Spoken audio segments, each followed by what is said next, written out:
At Staples Business Advantage, our experts can help you find furniture that fits any design and budget, while AI can recommend products based on preferences, generate 3D models for visualization, and optimize space planning for office furniture. take advantage of our team's eye for style and design. And my eye for, wait, I have no eyes. Only algorithms. At Staples Business Advantage, furnishing your office is easy. And with the best warranty in the business, we're committed to you now and down the road. Sign up today and save 20%. Staples Business Advantage. Business is human.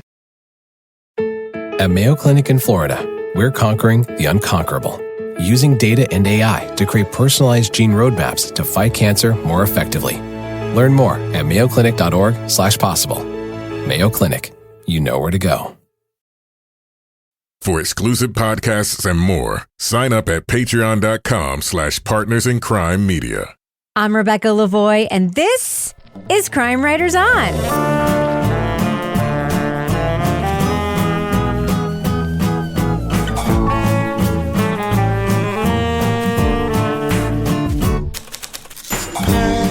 Crime Writers On is the original true crime review podcast that digs into true crime, pop culture, other podcasts.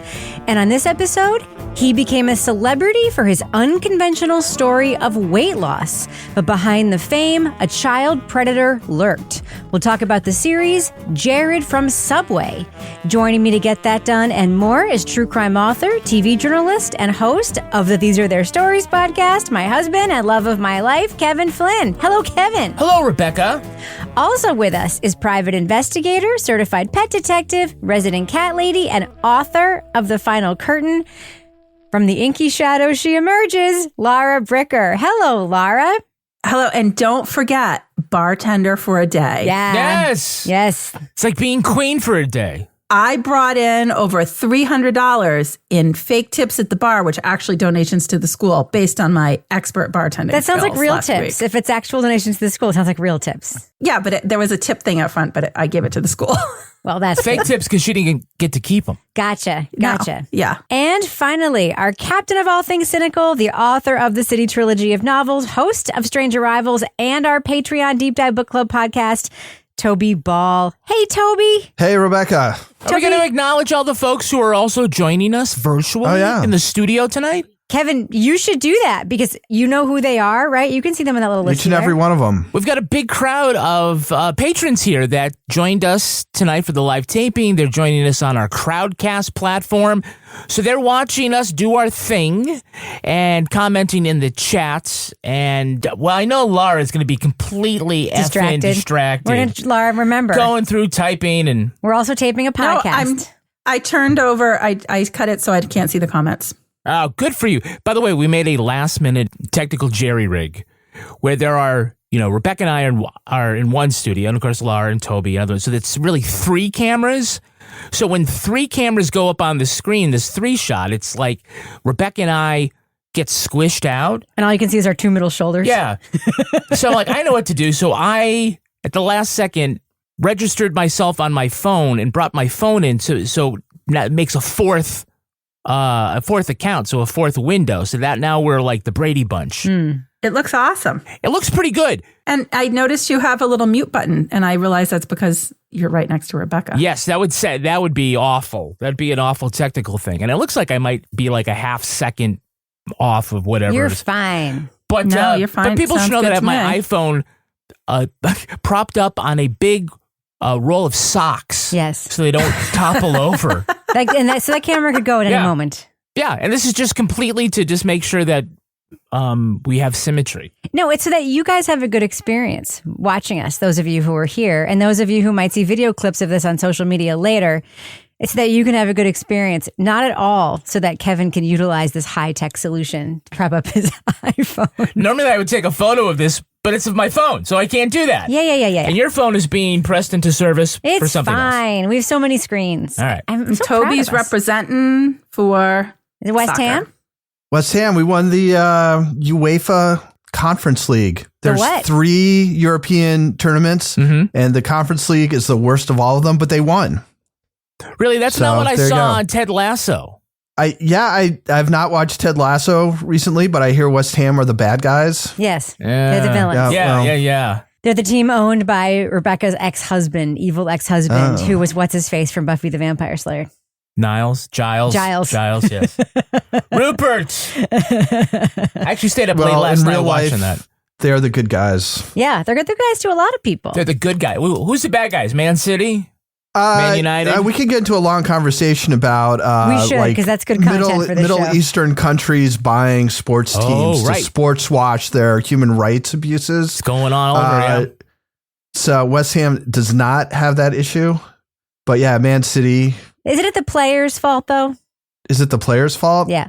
Well, I mean, it's kind of an interesting thing about, like, you can play for a lot of teams, right? And some teams, it's just a different system they have there, so that instead of like making trades like we do here and having salary caps and stuff, like literally you buy players from teams. So I'll pay you, 90 million pounds for this guy. And then you got 90 million pounds that you can then spend to buy other guys. Like it's like Monopoly. a completely different system. But then, because there's no cap, that if you're the like Qatari government, like there's some fair play rules, but whatever. But like the Qatari government, like Man City, who just won the Champions League, it's the best team in the world. They've got like 15 guys on their team who are better than the best player on West Ham, especially now that they're West Ham's best players leaving maybe to Man City. So it's just, there's just like these different tiers. It's not like American sports where like at the beginning of the season or like you're looking out 10 years and you think my team could potentially win a championship at some point. Like in British soccer, there's like 4 or 5 teams that can like legitimately win. Yeah. And then there's like 15 teams that can't. And of those 15 teams, there are about 6 or 7 that all they want to do is not get relegated down to the lower division and lose a ton of money. So it's just like, it's a whole different system. And if your team is not good, like the games are still really exciting, because if you get relegated, like your team loses all your money, all your good players are gone. It's just like a whole different situation. There are stakes. I think it's super interesting how you can like escalate up the levels into the different like Premier League. And that's so unique. What's unique is that we don't, right? All the other countries are like, what are the consequences if you suck? But I'll tell you, golf and tennis are like that, though. And golf is like 154 PGA players. And if you don't make it, you're not playing on the PGA. Like you're down in the cornfield leagues. Well, now you can play on that like Rebel League. Not with anymore. All the money. They've merged now. Not anymore. Yeah. But those guys aren't owned by anybody, right? I mean, it's not like the Qatari government doesn't buy Phil Mickelson and suddenly he gets a lot better. Yeah. Right. And it's like suddenly Phil Mickelson can't be beat because the Qataris own him. Yeah. Anyway, that's not why people came to watch us. To hear me. They don't want to. This is not a sports podcast. It's Bill Simmons. Or maybe it is. It's Crime Writers on 2.0. We're going to buy Bill Simmons for this show, make it so much better. Yeah. Look, Jeff Brumley is like literally leaving right now. He's had enough. He says, got a jet, y'all. Thanks for a great end of the workday. Yeah, this is good. Get me out of this fucking thing. All right. Well, I think we should talk about the thing we're here to talk about. No, you can ask me what's coming up on next week's show. Oh, shit. That's a whole formatic I forgot about. Kevin, what's happening on next week's show and the next coming up podcasts? We're going to be talking about soccer. Otherwise known as football, the sport of the future. No, we're going to be talking about the much buzzed about series on Prime. It's called Happy Shiny People. That's not what it's called, though. Oh, shiny happy people. Hold on. I had my glasses. There we go. The roll of socks was in my way. Shiny happy people. Yes. Duggar Family Secrets. I'll just tell you right now, I cannot wait to talk about that one. Cannot wait. Okay. All right. Well, I think we should talk about the thing we are here to talk about. You ready to do that, Kevin? Let's do it. Let's go ahead and drop that first clip. When we met him, I had this image in my head of who he was. He helps children all around the world, and he's someone you could look up to. All of those things are the complete opposite of who he truly is. And that is a monster. Jared Fogle became the pitchman for Subway after his unconventional sandwich diet helped him lose 245 pounds. While on a promotional tour, Fogle shocked a local radio host with a sexual comment about children. Rochelle Herman began taping their phone calls, hoping to record the celebrity's fascination with pedophilia. I was sure that he was an active pedophile and the public were at risk. And that's when I became an undercover asset for the FBI. While Herman helped an FBI investigation, Fogle's business associate, Russell Taylor, was creating child pornography. The two paths would cross, exposing the pop culture icon's world of sexually exploiting minors. My conclusion was that Jared Fogle was fully involved in criminal activity with Russell Taylor. My question was I going to be able to hold him accountable for the totality of what he did? From Investigation Discovery and now streaming on Max, Jared from Subway, Catching a Monster, looks at Fogle's secret life of pedophilia. It features an audio tape of him discussing his deeds and desires with Herman and the toll it took on her.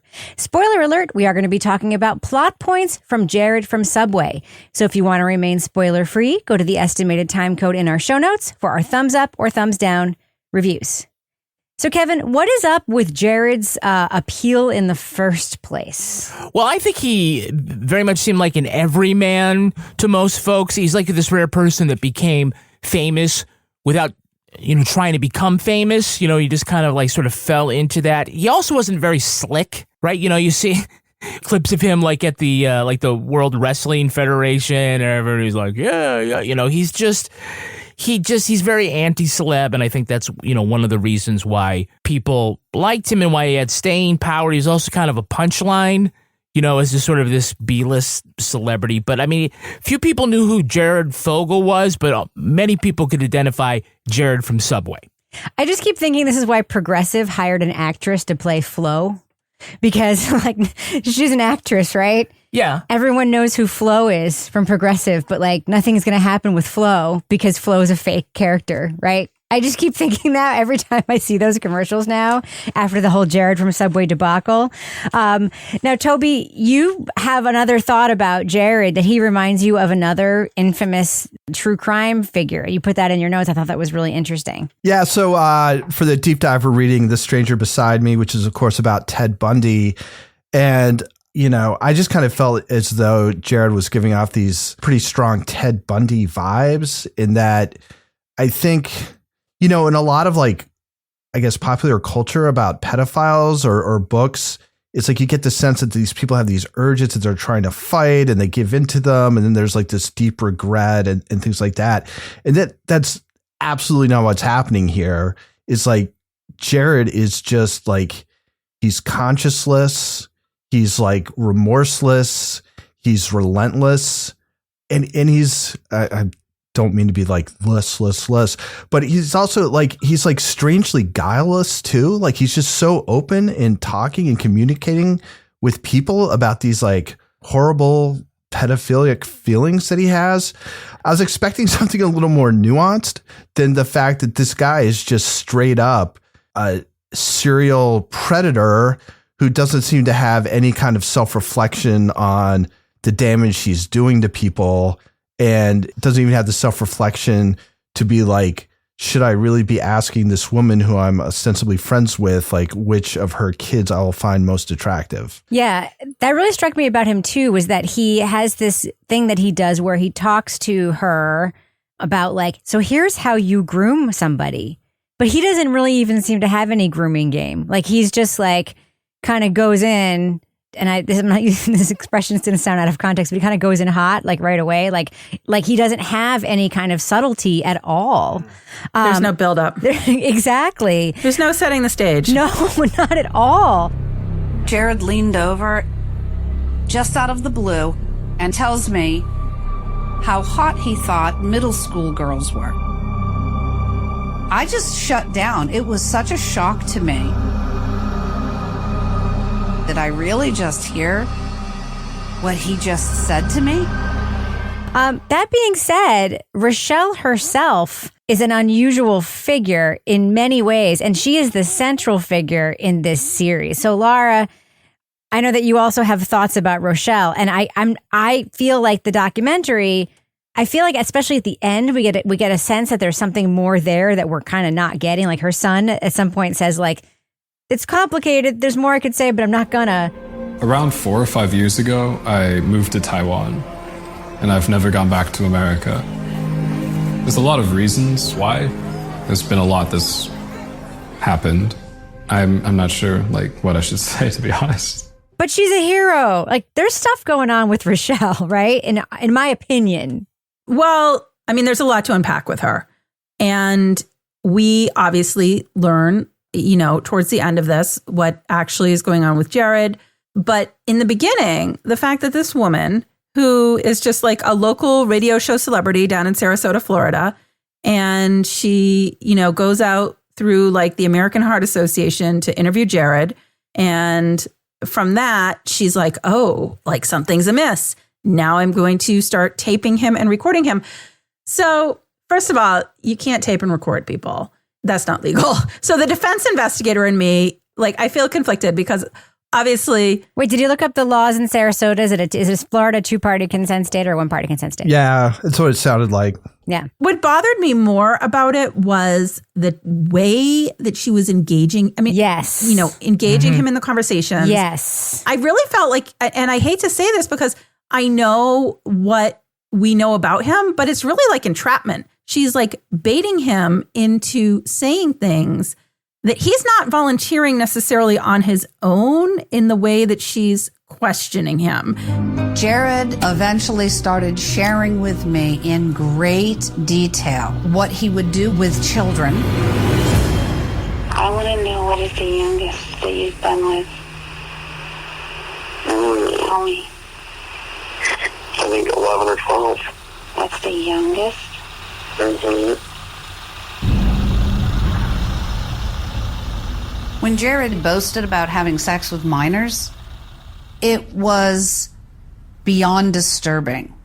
Monster is too kind of a word. If I were a defense attorney and I'm listening to these audio recordings, there's a lot to work with there. I mean, obviously, that's not what comes to play in the end, but the fact that she keeps this going for years. Yeah. And then every time we get her having some triggering episode, we get another trigger warning on the screen. I mean, I don't think we've ever watched anything that has had so many trigger warnings throughout the actual show. Like, usually we get it at the beginning of the show. Right. By the way, Laura, I think that's formatic, because I think that's like where on the network version of it, like that's after an advertisement would come in. But we're not seeing the ads here because we're watching it on Max. So I don't know. I guess I felt like on one hand, I'm like, okay, good for her. She thinks something is going on here. And God knows if I think something's going on, I'm going to be like, I'm going to bring this out and I'm going to write this thing that's happening. But she gets so dramatic about it. And there's obviously something going on with her that we don't know about, like mental health wise, that she's willing to continue to engage in this type of conversation with him for this prolonged period of time. Like, something's not right here. Do you know what I mean? Well, I felt like, how many conversations do you need to have with him to know what's going on here? Right? If he says in one conversation, I want to have sex with a 5-year-old, and I have had sex with 5-year-olds, why do you have to have a second conversation? Like, that's what I mean. It goes on and on and on for years. Well, yeah, I mean, when she's doing it on her own and when she's doing it with the FBI, unfortunately, a lot of what he says, it would be, Laura, you would know this, a defense attorney could make an argument that, no, he didn't do that. He was just giving back the sexy talk that she thought she wanted, right? So the thing is that she is supposed to be talking to him until he says something incriminating while walking the line of not entrapping him. But she says, we've been doing this for 3 years. And I don't.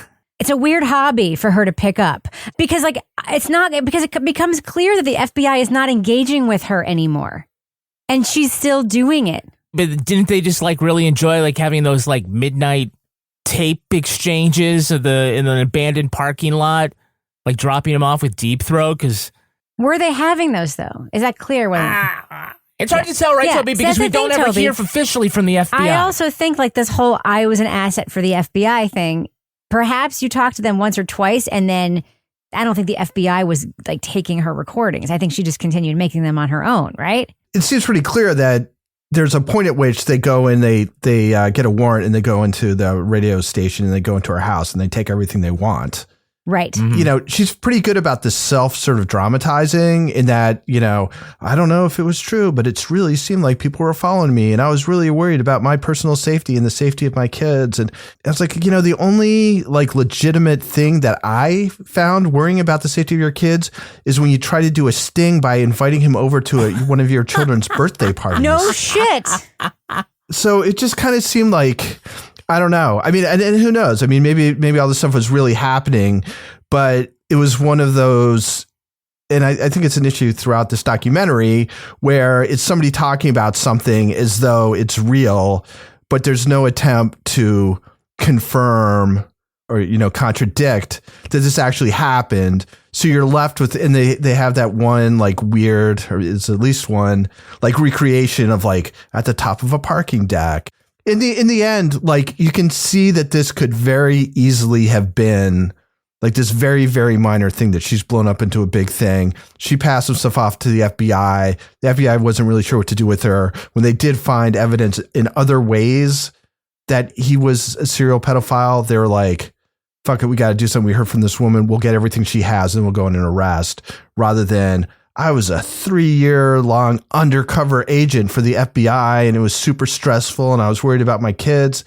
I mean, her son just seems kind of like bewildered and damaged by it. It's She just wouldn't like, have the tapes if that's what she was doing. What the hell was going on? You know, I got to move to Taiwan and get away from this. Exactly. Yeah. Exactly. You know what is actually real, though? What? All the fantastic content you can get at Patreon. Oh, what a smooth transition. What's going on right now on Patreon? We have the Crime Writers on After Show. On this After Show, we're going to be talking about, because I'm packing my bag right now to leave for Ireland as we speak. Sharon Bagora. We're going to talk about some of our favorite trips out of the country. I know we've all been world travelers. I don't think anyone's gone to Africa like Toby has. But I think... he almost got eaten by a lion. I know. So we're going to talk about, you know, whatever fun stuff, whether it's like a fun tropical vacation or something maybe a little more cultural, a little more ancestral. Tropical vacations are also cultural. Well, don't be a snob. You know, the culture around. I only do. That's the only place I've gone out of the country is tropical vacations. Fantastic. Snob. I know. I need to branch out. We're going to do great stuff with that. We also have Toby Ball's Deep Dive Book Club. Toby mentioned earlier that the upcoming book is Stranger Beside Me by Ann Rule. Toby, who's going to be discussing that book with you? It's going to be Alex Segura. Making his like 53rd appearance on the Deep Dive, and Lauren Bright Pacheco, and from the Emerald Isle, Claire Clark. All right, so Kevin, what else are you going to say now? Well, I was going to remind folks that... What else am I going to say? What else are you going to do to get us in trouble? You can get episodes of Crime Writers on early and ad-free. Also, by joining us at the Let's Do What We Do level. Let's do what we do. Is that the right level? You know what we do? Yeah. We record people secretly into committing their crimes, and once they do, we just keep doing it for no fucking reason. Yeah. Sounds like my life. We don't actually do that. We have tons of audio tape of Toby incriminating himself. We don't. I mean, no, we don't. Toby doesn't do anything wrong. But he thinks it. No. But he talks a good game. He does one thing wrong. He talks a good game. He does one thing very wrong. What's that? He loses that fucking toenail every summer. No, and that is wrong. Wrong. No. Do not. Yeah, I want you. It's in a weird state of sort of partially grown in at the moment. So is mine, Toby. So is mine. People's We fucking can compare toenails toes. is falling off. At the $18 Patreon level. It's the leper level. The foot fetish level. Also coming up is a new episode of Leave It to Bricker. Laura, you were giving me a little preview of what you're going to be covering. Yeah, the little preview is that the woman who plays the organ at my church is also a lawyer who recently successfully argued a case before the U.S. Supreme Court and won. Yeah. She got Amy Coney Barrett to agree with her? Apparently, I don't know who agreed. Maybe she was in the dissent. I don't know. But either way, it's pretty exciting. I spotted this news that she had won as I was walking downtown last week, and I'm like, I got to get to the bottom of this. Gotcha. So stay tuned. Gotcha. What is this music? It's the business section. Are you fucking kidding me? Is this a business section? I don't listen to our business section. I mean, come on. Toby, it's I listen to our stuff sometimes, but I don't listen to the business section. I know what the business section is. 8 fucking years, Toby.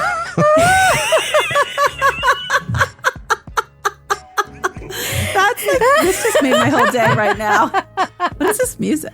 Oh, man. All right. My chair in here is really bouncy, too, so I can dance. Dear Lord, Toby, yes. This is our business section music.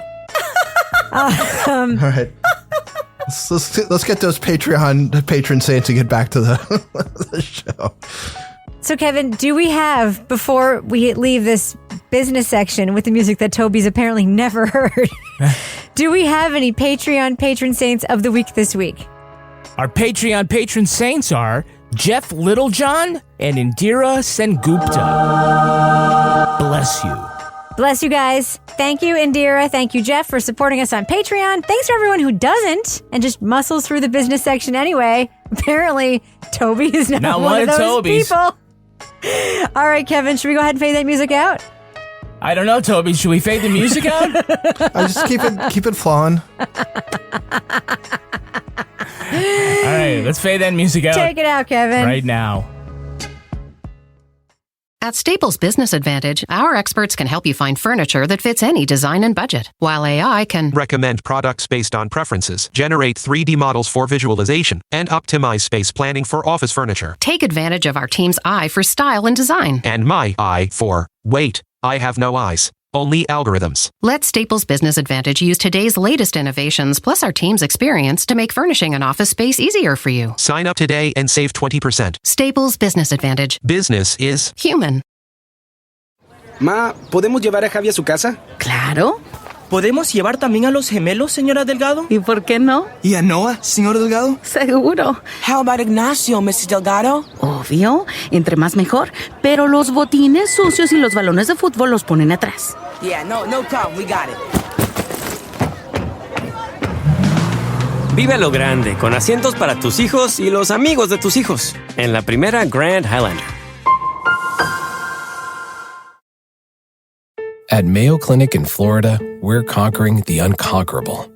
Using artificial intelligence and data, our experts can create a personalized gene roadmap just for you, customizing your cancer treatment, giving your body exactly what it needs to fight the disease. We're making more possible at Mayo Clinic, because every day we're doing what's never been done. Learn more at mayoclinic.org/possible. Mayo Clinic. You know where to go. So, Kevin, we were talking about Rochelle before the break. Yeah. And I don't want to belabor this lady too much, but you also had thoughts. Yeah, I got kind of sick of Rochelle. Yeah, thank you. Yeah. Thank you. Because, and I think Toby said this in a nicer way, but she continued to really overplay the risks to her and her family and the effects on her. She implies at the end, or at least the producers all implied together, that she has this debilitating illness as a result of talking to Jared on the phone. Then stop talking to Jared on the fucking phone. Yeah, But that stop doesn't talking give to him you- for 3 years. The cops don't want to talk to you. Yeah, I'm right, and there's trouble with the daughter, and there's the very opening scene is a cut to that DJ, Ozzy Osbourne, who says... Is that his name? Is Sean Osbourne and Sean Ozzy Osbourne or something, that's his radio name. Innovative. How innovative. He says, Rochelle's claimed that Jared, if I don't give nude pictures of my kids to Jared's going to kill me. He's going to murder me. And there are people I'm being followed in black vans. It's none of that shit is happening. No. He's a pedophile, and you've invited him to a birthday party, and he can't make it.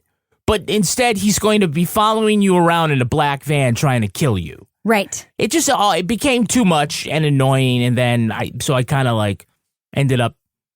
I don't want to, and I don't want to overstate. I don't want to diminish Rochelle's career choices, but she was a local radio DJ at a low power station in Sarasota, Florida.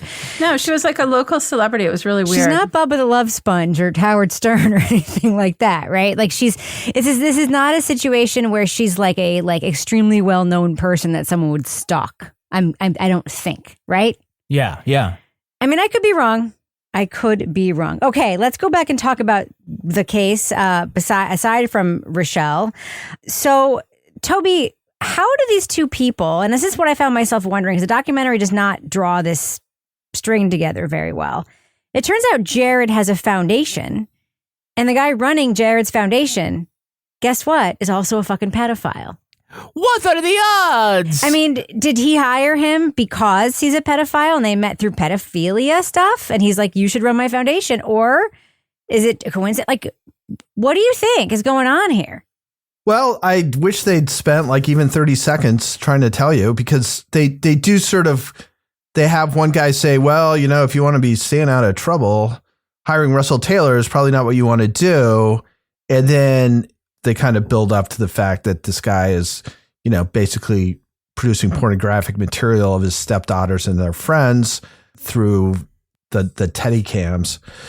You know, Jared doesn't seem super cunning, but somehow that must have come up, because then it seems as though like that's a way for this guy to maybe even keep his job, is that he does seem to be spending time and effort sort of facilitating Jared's sort of proclivities.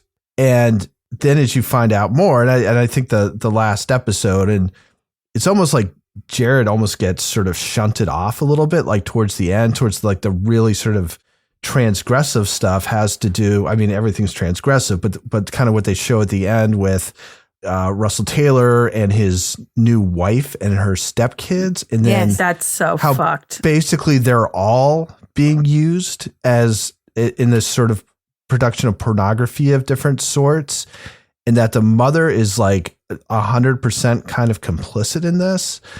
She's in a bestiality.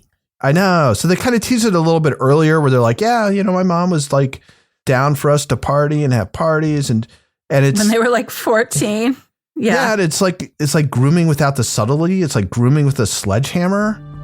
When our mom met Russell Taylor, I was about 10 and Christian would have been about 13. It looked like we all were doing well. We were going on vacations. We were moving on up in the world. But all of that was a facade, because our lives really started to take a turn for the worst.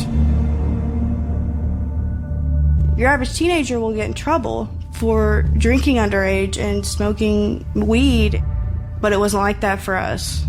I was being introduced to all of that by my mom and Russell. We're throwing these parties and it's normal. They want us to. They encouraged us to. How you're able to, as a person who has like no moral compass, like Jared, able to find a guy with like even less of a moral compass to run your foundation, and then also sort of be like your right-hand man in pursuing these illegal and morally reprehensible ends. Like, I don't know, like, was it just, you know, quote unquote good fortune? No, or I'm sure they found each other on the internet, Toby. And you think they were on like 4chan, like exchanging photos and stuff? It's like, oh, I see you have a fundraising background. Maybe we could. All you have to do is Google Jared, like, and look at his like Wikipedia page and find out what happened. So remember when that one cop said he had that one instance of that one video that was like the worst they'd ever seen? There's apparently this one video that goes around that a lot of people who have this material have, that involves a baby. It's fucking terrible. But like, if you are on a forum that has that, you're going to meet a bunch of people just like you, right? You're not going to meet one. You're going to meet like a bunch of fucking people just like you. And if you meet a person just like you who's also like, hey, what do you do for a living? Well, I'm a business guy. I live in Indiana. I'm an accountant. Hey, do you want to run my foundation? So why not like spend like 15 seconds on that? You know, or just something. No, I actually know. You know what I found out about the foundation is that like it was shut down by the state because it never gave away any money. Of course it didn't. They made grants. The money that they raised just went and paid for Russell Taylor's salary. Cameras? His cameras. Yes, exactly. That's fucking crazy, right? But how indiscreet can he be? Like, he doesn't get caught for decades. And you're right. He's just like, meets a reporter and says, yeah, I think middle school girls are hot. And then he does that one time in his whole life? No, it's going on all the time. And they say that there's like other women who had reported it. You mean Russell or Jared? Jared. Yeah. Jared. Well, Jared, okay. I have a theory about Jared. And it's going to make me seem like a mean bully type person, which I am not in real life. I'm going to settle in for this. All right. Jared's a loser. Jared is a fucking loser who was a loser. Oh, God, that's quite a theory you got going. He's a loser. You're making me big on the screen, which makes me afraid you're going to make this into a social media clip. Okay. He was a loser in high school. He's a loser his whole life, right? He has no social skills, like none. So when he finds his people, right? And his people are like fellow pedophile people that he meets on 4chan or whatever, right? He thinks that he can just talk about the shit that his people talk about, like with anyone. Because now he's found a thing that he's into. So he's like, hey, I'm into, it's like, you know how when you meet people who are into a thing and it's just like really obscure and they have like not a great read of the room and they talk about their obscure thing in like very out of place ways. You mean like podcasting? Or like Dungeons and Dragons, or like, I'm not UFOs. No offense to Dungeons and Dragons people, but like there is like, but if you like literally are standing in line next to somebody and they like tap you on the shoulder and start talking about their campaign, like, you know, like it's like that. Like he is just completely socially unprepared for the world because he has no social skills except hanging out with other pedophiles. Like that is my unifying theory of Jared. Okay. Yeah. Interesting. Yeah. Huh. That's my, I'm sorry. Yeah, it makes sense. I mean, they talk about how isolated he was. Yeah. Yeah. Like he didn't have friends. He seemed lonely all the time.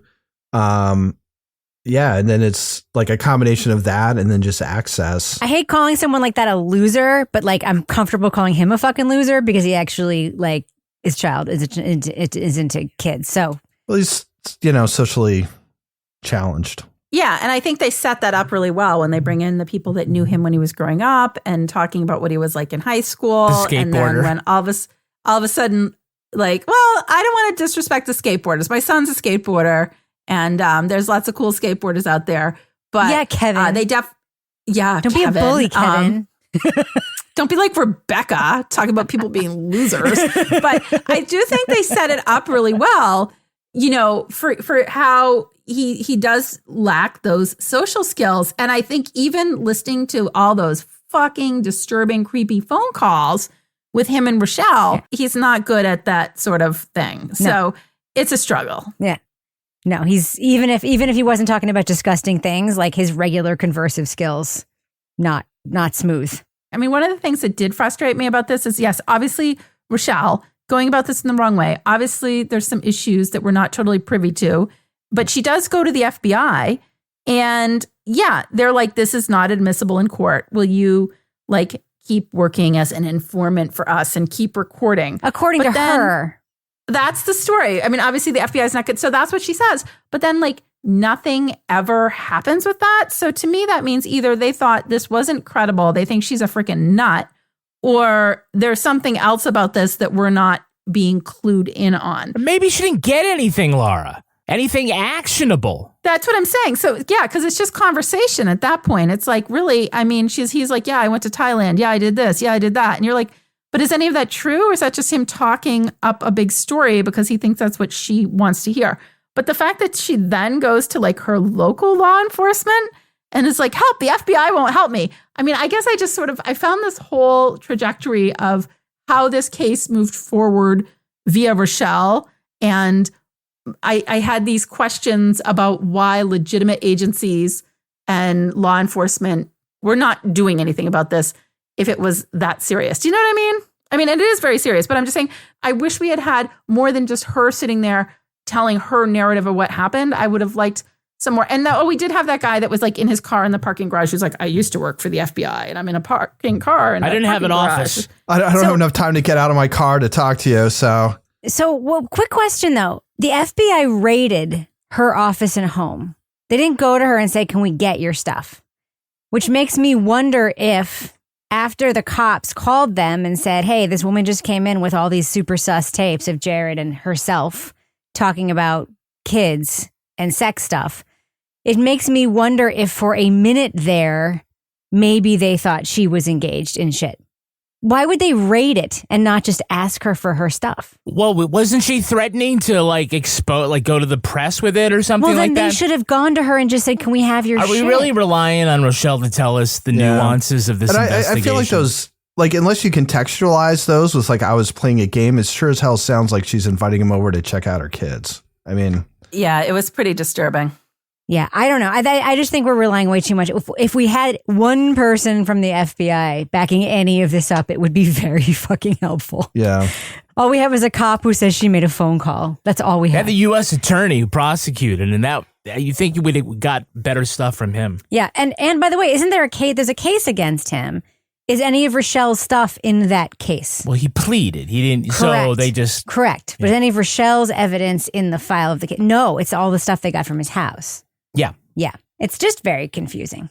At Staples Business Advantage, our experts can help you find furniture that fits any design and budget, while AI can recommend products based on preferences, generate 3D models for visualization, and optimize space planning for office furniture. Take advantage of our team's eye for style and design. And my eye for, wait, I have no eyes. Only algorithms. At Staples Business Advantage, furnishing your office is easy. And with the best warranty in the business, we're committed to you now and down the road. Sign up today and save 20%. Staples Business Advantage. Business is human. Ma, ¿podemos llevar a Javi a su casa? Claro.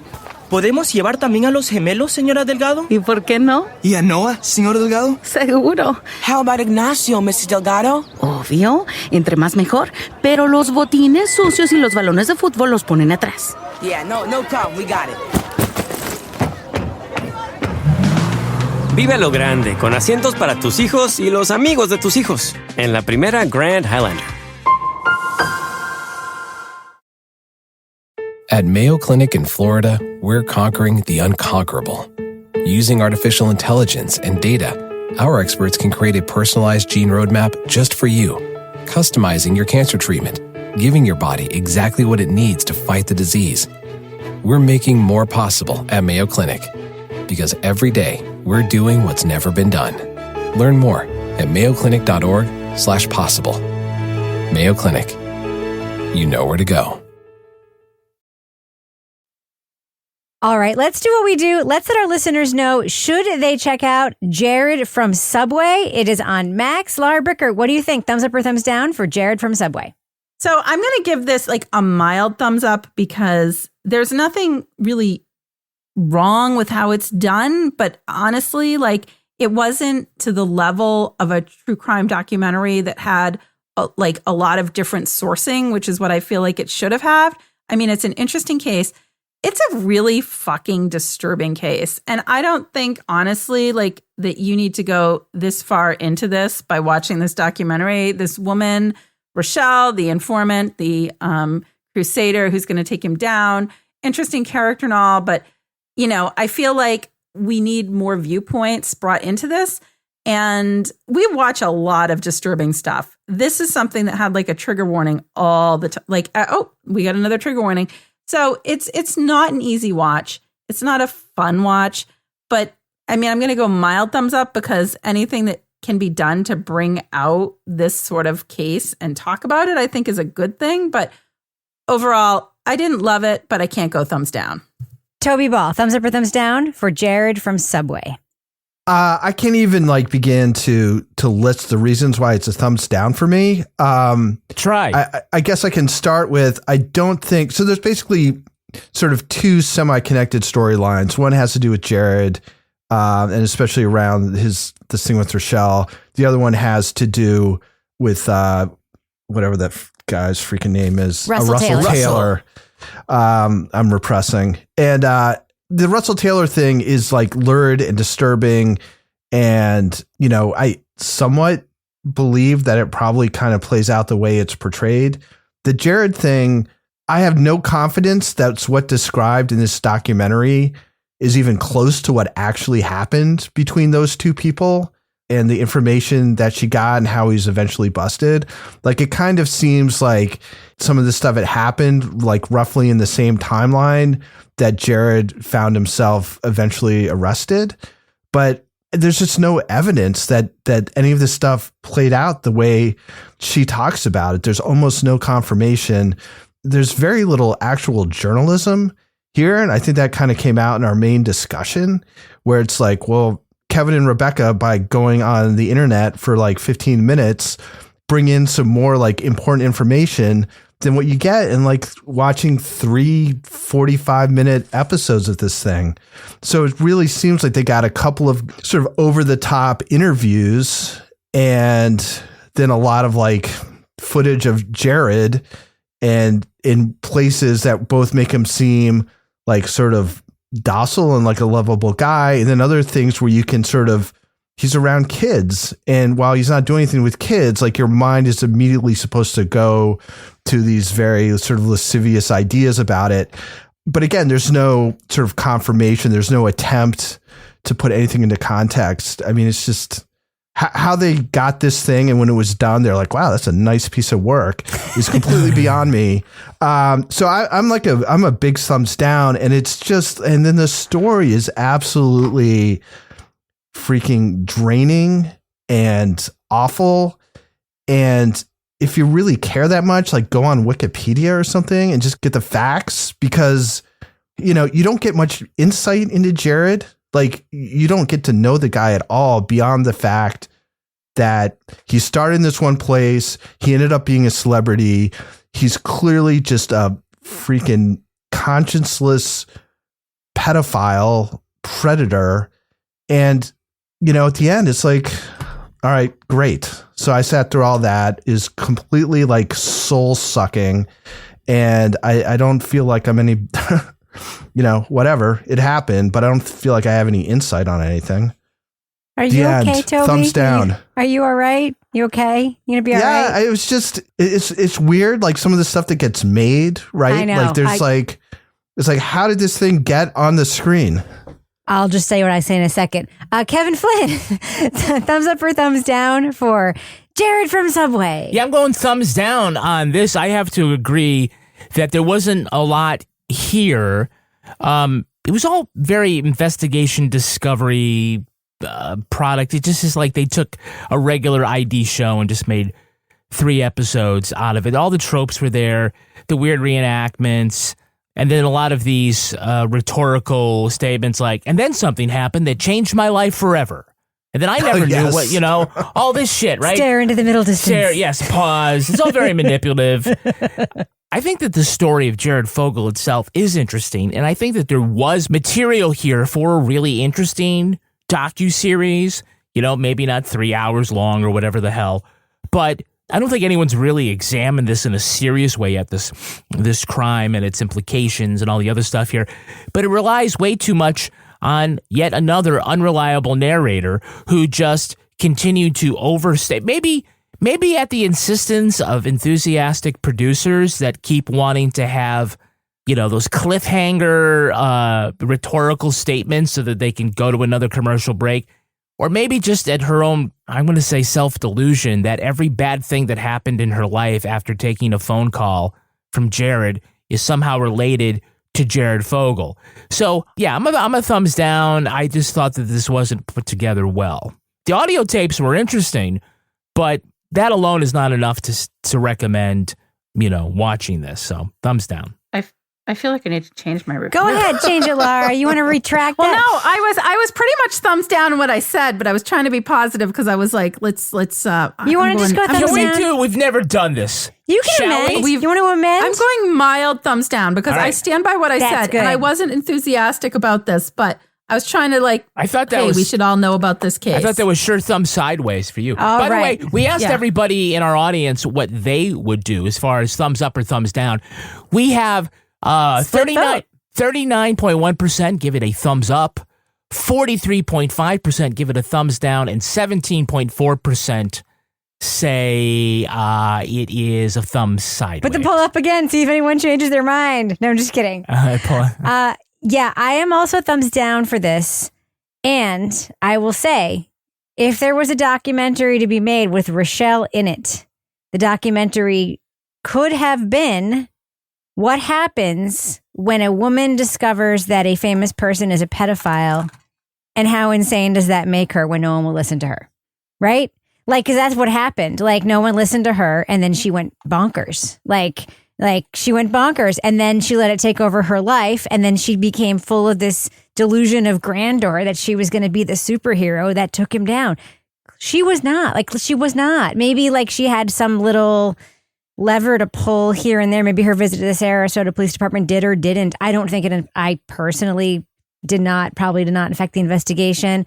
I think the FBI, I think that I know about the FBI is that they are interested in this kind of thing. They're also interested in this kind of thing would involve interstate commerce and money. Like they have to have some sort of wire situation going on. Mm-hmm. I think her being the center of this and positioned as the quote hero was a huge mistake. A huge, huge, huge mistake. She could have been in it and not come off badly if they had put her in it in a more sympathetic way. Like, look what happened to this poor woman by being exposed to this horrible person. Like, it sent her into this spiral where then her whole life became derailed by this delusion because she thought she could do something and clearly no.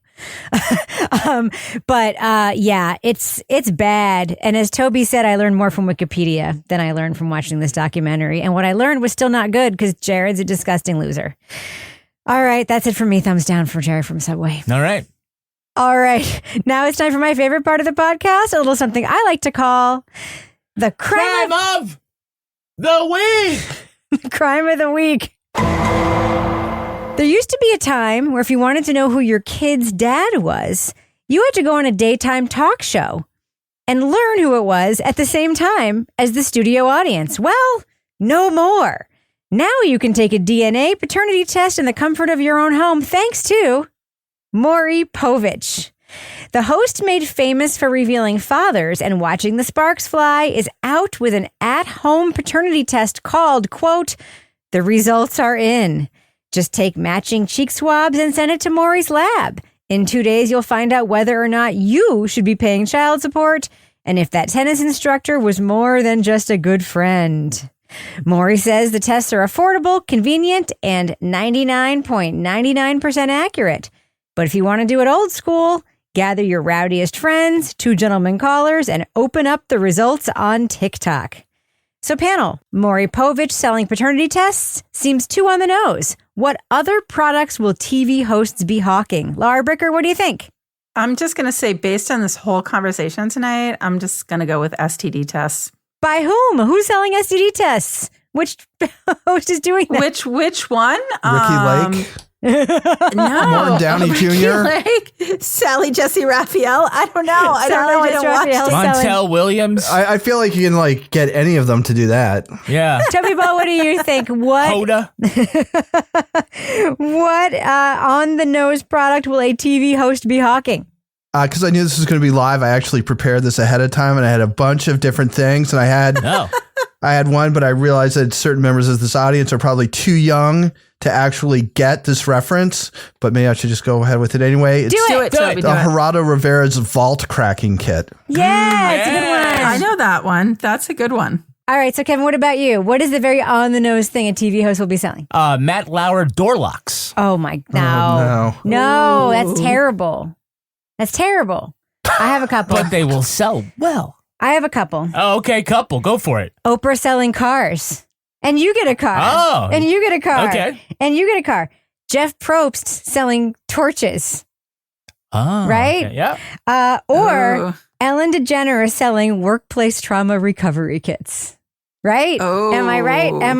I had an Oprah one, which was Oprah's book, Platforming Problematic Grifters by Oprah Winfrey. I love that one. All right, that's going to do it for us. But before we go, Laura Bricker, do we have a cat of the week this week? We do. This comes to us from Emily Madland.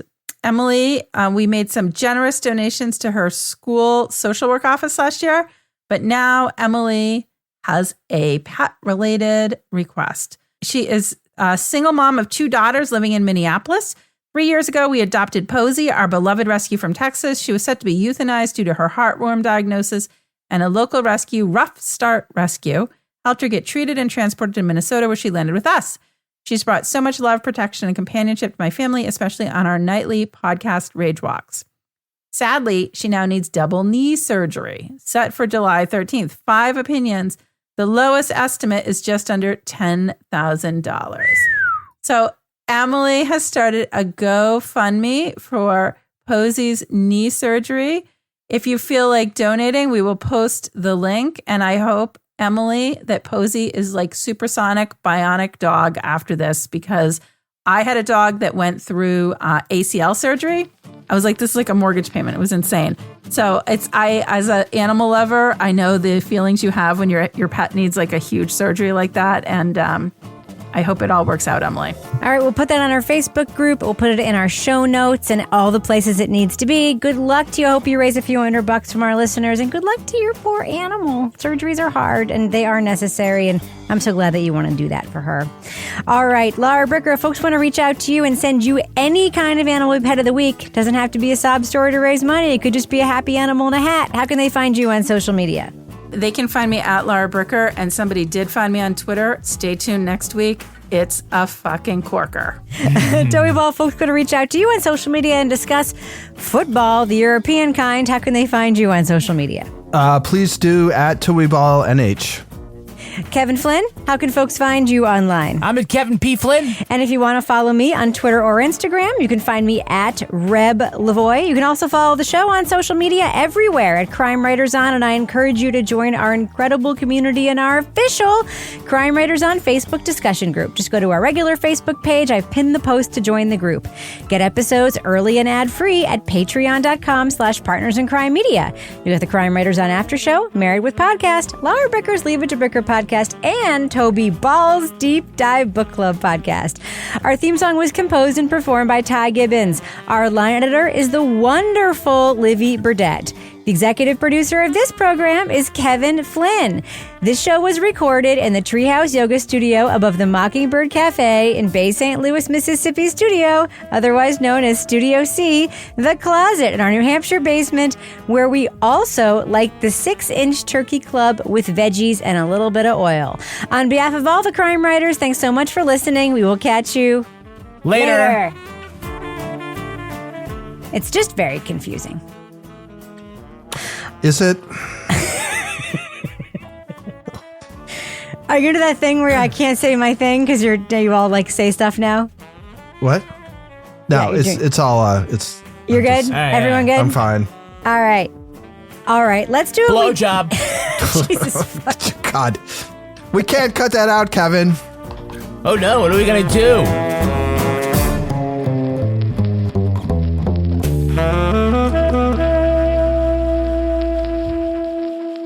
Partners in Crime Media.